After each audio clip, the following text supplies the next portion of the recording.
नमस्ते मेरे दोस्त, और फिर से स्वागत है जी मैथमेटिक्स में टिपिकल मंक के साथ। ये है क्लास 7 और आज हम मिलते हैं एक ऐसे ऑब्जेक्ट से जो आपने शायद पहले भी देखा है पर सही तरीके से इस्तेमाल कभी नहीं किया, मैट्रिक्स। एक बात पर जरा रुकिए, हर लीनियर सिस्टम जो आप कभी हल करेंगे, चाहे दो इक्वेशंस हो या 20, वो चुपचाप नंबर्स के एक रेक्टेंगुलर ब्लॉक में सिमट जाता है। उस ब्लॉक के अंदर एक सिंगल नंबर छुपा होता है, डिटर्मिनेंट, और यही एक नंबर तय करता है कि सिस्टम हल हो सकता है या नहीं और कैसे। जब लीसे ने पहली बार मैट्रिक्स देखा, उसने सोचा ये बस ब्रैकेट्स में सजी एक टेबल है, पर ये उससे कहीं ज्यादा है। इसकी अपनी अरिथमेटिक है, अपने रूल्स हैं और अपना इनवर्स भी। आज one idea at a time हम इस मशीन को चलाना सीखेंगे। एक धीमी सांस लीजिए, चलिए शुरू करते हैं।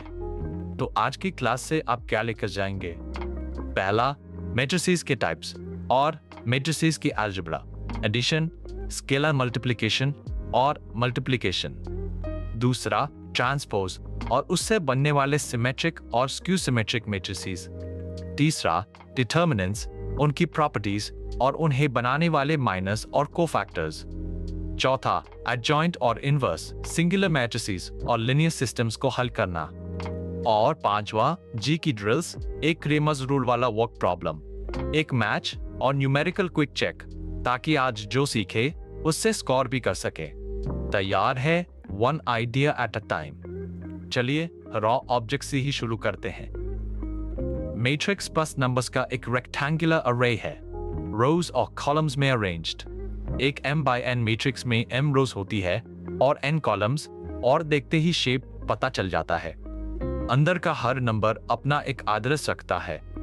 डेविड रो i और कॉलम j में बैठे एलिमेंट को बस सब ij कहता है। यही एड्रेस है जिससे हम बिना किसी कंफ्यूजन के किसी भी एंट्री को इशारा कर सकते हैं।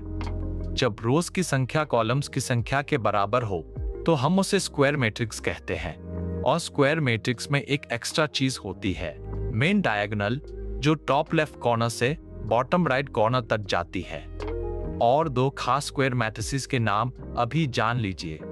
आइडेंटिटी मैट्रिक्स की डायगोनल पर सब वंस होते हैं और बाकी जगह जीरोस। जीरो मैट्रिक्स में हर जगह सिर्फ जीरो होता है। इन शेप्स के साथ बैठिए, आज हम जो भी प्रॉपर्टी बनाएंगे वह इनमें से किसी एक शक्ल से जुड़ी होगी।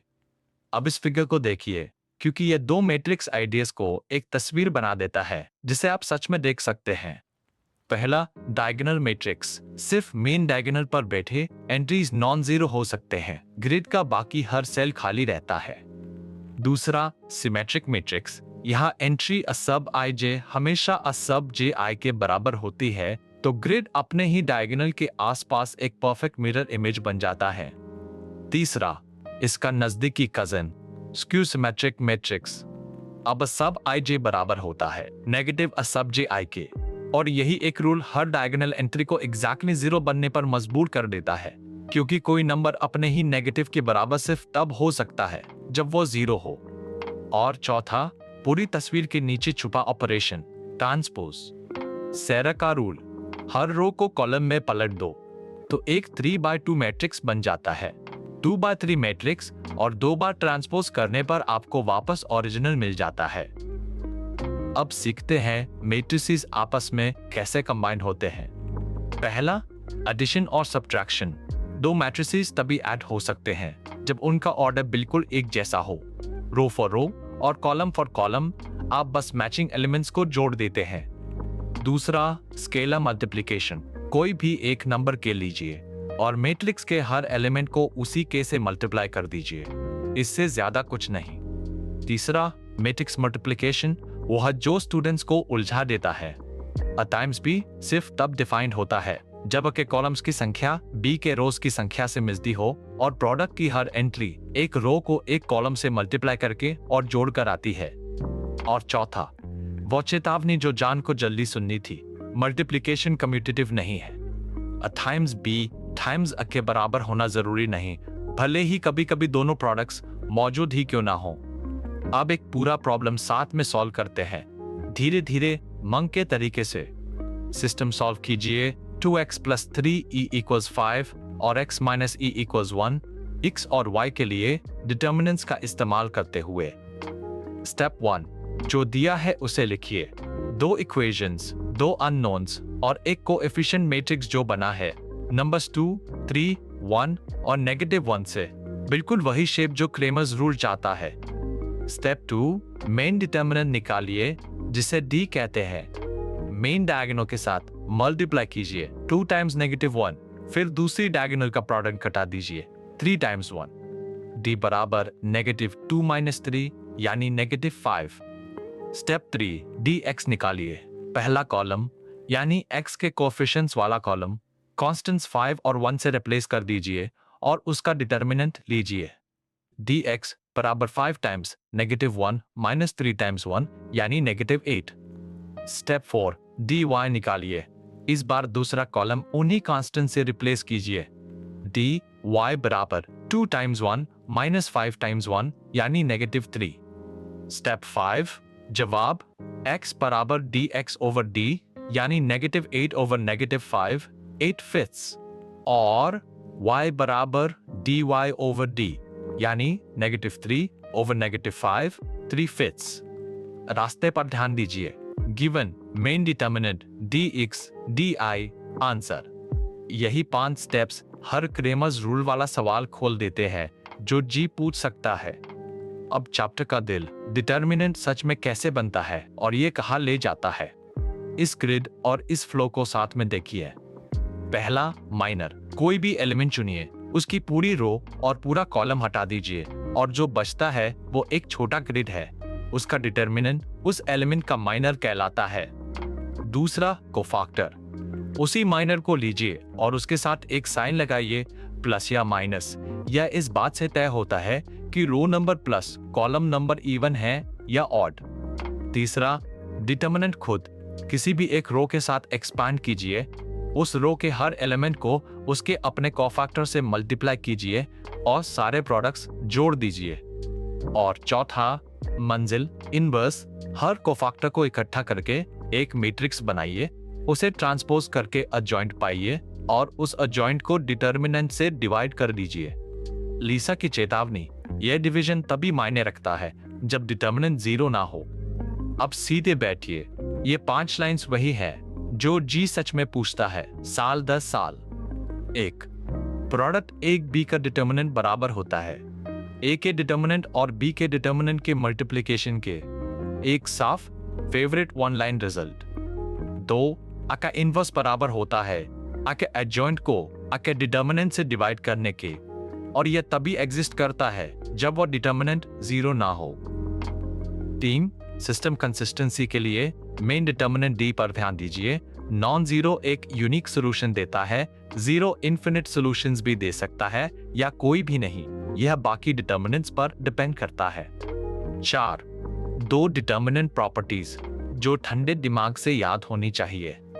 किसी भी 2 रोज को स्वैप करने से डिटर्मिनेंट का साइन पलट जाता है और 2 आइडेंटिकल रोज डिटर्मिनेंट को सीधे 0 कर देती है। 5, किसी n by n मैट्रिक्स का एडजॉइंट भी हमेशा n by n होता है, ऑर्डर कभी नहीं बदलता, सिर्फ एंट्रीज बदलती है। अब जी के तरीके से ड्रिल करते हैं। मैं एक क्लेम पढ़ूंगा, आप तय कीजिए ट्रू या फॉल्स, और अगर फॉल्स हो तो ठीक वहां ढूंढिए जहां रीजनिंग टूटती है। पहला क्लेम, मैट्रिक्स मल्टीप्लिकेशन कम्यूटेटिव है तो अब बी हमेशा बी आ के बराबर होता है। जांचते हैं, मल्टीप्लिकेशन पहले मैट्रिक्स की रोज को दूसरे की कॉलम से एक फिक्स्ड ऑर्डर में जोड़ता है। उस ऑर्डर को पलट दो तो आप बिल्कुल अलग रोज को बिल्कुल अलग कॉलम से जोड़ रहे होते हैं। तो यह फॉल्स है। अब बी बे के बराबर होना जरूरी नहीं, भले ही कभी दोनों प्रोडक्ट्स मौजूद हों। दूसरा क्लेम, डिटर्मिनेंट 0 वाले मैट्रिक्स का भी इनवर्स होता है, एडजॉइंट से निकाला हुआ। ध्यान से सोचिए, इनवर्स का फॉर्मूला लिटरली एडजॉइंट को डिटर्मिनेंट से डिवाइड करता है, तो ये फॉल्स है। 0 से डिवाइड करना अनडिफाइंड है और डिटर्मिनेंट 0 वाला मैट्रिक्स जिसे सिंगुलर कहते हैं उसका कोई इनवर्स ही नहीं होता। तीसरा क्लेम, किसी सिस्टम ऑफ इक्वेशंस का यूनिक सॉल्यूशन तभी होता है जब उसके कोएफिशिएंट मैट्रिक्स का डिटर्मिनेंट 0 ना हो। रूल जांचिए, यही क्रेमर्स रूल की पूरी बुनियाद है। ये वाला ट्रू है। नॉन जीरो में डिटर्मिनेंट एग्जैक्टली एक सोल्यूशन की गारंटी देता है। अब एक क्विक मैच, रिवील से पहले हर जवाब खुद बोलिए। सिमेट्रिक मैट्रिक्स यह मिलता है ट्रांसपोज ऑफ इक्वल्स ए से। ग्रिड अपने डायगोनल के आसपास बिल्कुल मिरर करता है। क्यू सिमेट्रिक मैट्रिक्स यह मिलता है हर डायगोनल एंट्री के जीरो होने से कोई नंबर अपने नेगेटिव के बराबर सिर्फ तब हो सकता है जब वह नंबर जीरो हो।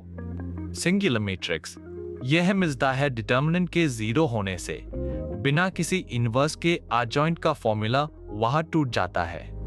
और डायगोनल मैट्रिक्स यह मिलता है डिटर्मिनेंट के डायगोनल एंट्रीज के प्रोडक्ट के बराबर होने से हर ऑफ डायगोनल टर्म एक्सपेंशन में कुछ भी कंट्रीब्यूट नहीं करता।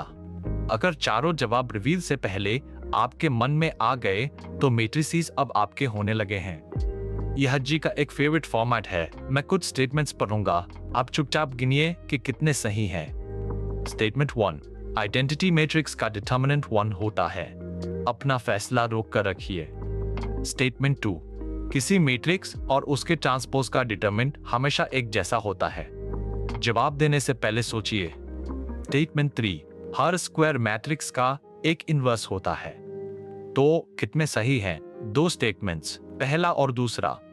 आइडेंटिटी मैट्रिक्स का डिटरमिनेंट सच में 1 होता है और मैट्रिक्स और उसके ट्रांसपोज का डिटरमिनेंट सच में एक जैसा होता है। लेकिन तीसरा गिर जाता है। स्क्वायर मैट्रिक्स का इनवर्स तभी होता है जब उसका डिटरमिनेंट 0 ना हो। बहुत सारे स्क्वायर मैट्रिसेस सिंगुलर होते हैं। 2 सही स्टेटमेंट्स 1 और 2। अब मैं आपके कुछ मार्क्स बचा लेता हूं। 2 मिथ्स जो हर साल हजारों स्टूडेंट्स को फंसाती है। मिथ 1, मैट्रिसेस के लिए a b हमेशा b के बराबर होता है। कितना नेचुरल लगता है। ऑर्डिनरी नंबर्स तो किसी भी ऑर्डर में मल्टीप्लाई होते हैं, तो मैट्रिसेस भी क्यों नहीं? सैरा हफ्तों तक यही मानती रही। लेकिन सच यह है, मैट्रिक्स मल्टीप्लिकेशन जनरली कम्यूटेटिव नहीं है। कभी कभी जब अब b और b दोनों एग्जिस्ट भी करें तो भी वे बिल्कुल अलग मैट्रिसेस निकल सकते हैं। मिथ 2, अगर डिटर्मिनेंट 0 है तो भी आप उससे डिवाइड करके इनवर्स निकाल सकते हैं। शायद फॉर्मूला फिर भी काम कर जाए अगर बस धकेल दिया जाए। सच यह है, 0 से डिवाइड करना अनडिफाइंड है। बिल्कुल, जिस मैट्रिक्स का डिटर्मिनेंट 0 हो उसे सिंगुलर कहते हैं और सिंगुलर मैट्रिक्स का कोई इनवर्स होता ही नहीं। धकेलने के लिए कुछ बचता ही नहीं। अब खुद को परखने का समय। Rapid fire. नियम यह है, मैं पूछूंगा, आप रिवील से पहले मन में जवाब दीजिए। ना पेन ना पेपर, सिर्फ रे आइडियाज जो आपने आज बनाए। क्वेश्चन 1, रोज 2, 3 और 1, 4 वाले मैट्रिक्स का डिटर्मिनेंट क्या है? 2 times 4 minus 3 times 1, 5. क्वेश्चन 2, एक 2/3 मैट्रिक्स और एक 3/4 मैट्रिक्स के प्रोडक्ट का ऑर्डर क्या है? बाहर वाले नंबर्स बचते हैं 2/4। क्वेश्चन 3, किसी स्क्वायर मैट्रिक्स के इन्वर्टिबल होने की शर्त क्या है? उसका डिटर्मिनेंट 0 नहीं होना चाहिए। क्वेश्चन 4, सिमेट्रिक मैट्रिक्स का ट्रांसपोज किसके बराबर होता है? वही मैट्रिक्स बिना बदले। और क्वेश्चन 5, अगर एक 3/3 मैट्रिक्स का डिटर्मिनेंट 5 है तो उसके एडजॉइंट का डिटर्मिनेंट क्या है? कि डिटर्मिनेंट की पावर n-1 यानी 5 स्क्वायर्ड 2d5। अगर आपने पांचों पकड़ लिए तो आपने आज की क्लास सच में समझ ली है। चलिए पूरी क्लास को एक धीमी सांस में समेटते हैं। मैट्रिक्स नंबर्स का एक रेक्टेंगुलर अरे है। स्क्वायर मैट्रिसेस में एक डायगोनल होती है और सिमेट्रिक और स्क्यू सिमेट्रिक मैट्रिसेस ये बताते हैं कि अ सब j i से कैसे जुड़ी है। एडिशन और scalar multiplication element by element काम करते हैं। मल्टीप्लिकेशन के लिए a के कॉलम्स को b की रोज से मिलना चाहिए और ये कम्यूटेटिव नहीं है। डिटर्मिनेंट किसी रो के साथ एक्सपांड होता है माइनस और कोफैक्टर्स का इस्तेमाल करके, जिनमें हर एक का अपना साइन होता है। इनवर्स होता है एडजॉइंट को डिटर्मिनेंट से डिवाइड करने पर। यह तभी एग्जिस्ट करता है जब वो डिटर्मिनेंट 0 ना हो। क्रेमर्स रूल किसी लीनियर सिस्टम को डिटर्मिनेंट्स के रेशियो से हल करता है और सिर्फ डिटर्मिनेंट ही बता देता है यूनिक, इन्फिनिट या नो सॉल्यूशन। और अगली क्लास हम ट्रिगोनोमेट्रिक रेशियोज और आइडेंटिटीज में कदम रखेंगे। एंगल मेजर यूनिट सर्कल और कंपाउंड एंगल फॉर्मूलाज, इसे मिस मत कीजिएगा। तो मेरे दोस्त, हमने एक बिल्कुल नए तरह के ऑब्जेक्ट को चलाना सीख लिया है। शायद ये सिर्फ नंबर्स की रोज और कॉलम्स लगा हो, लेकिन ये समझ लीजिए, जिस डिटर्मिनेंट से आज आप मिले वह जियोमेट्री में, वेक्टर्स में, 3 डायमेंशनल लाइंस और प्लेन्स में बार बार लौटेगा, यह तय करने के लिए कि चीजें इंटरसेक्ट करती है या नहीं, सिस्टम सॉल्व होते हैं या नहीं, ट्रांसफॉर्मेशंस वापस पलटे जा सकते हैं या नहीं। सैरा, डेविड, लीसा और जॉन सबने ठीक वहीं से शुरुआत की थी जहां आप अभी हैं, इसी एक क्लास से। खुद के साथ धैर्य रखिए। आज रात सिंगुलर मैट्रिक्स और इन्वर्टिबल मैट्रिक्स का फर्क एक बार धीरे से रिवाइज कर लीजिए। One idea at a time आप चीज जरूर क्रैक करेंगे, इसका मुझे पूरा विश्वास है। अगर इस क्लास से आपको स्पष्टता मिली हो तो चैनल को सब्सक्राइब कर लीजिए ताकि अगली क्लास आप तक खुद पहुंच जाए। तब तक चलते रहिए, मिलते हैं यूनिट सर्कल पर।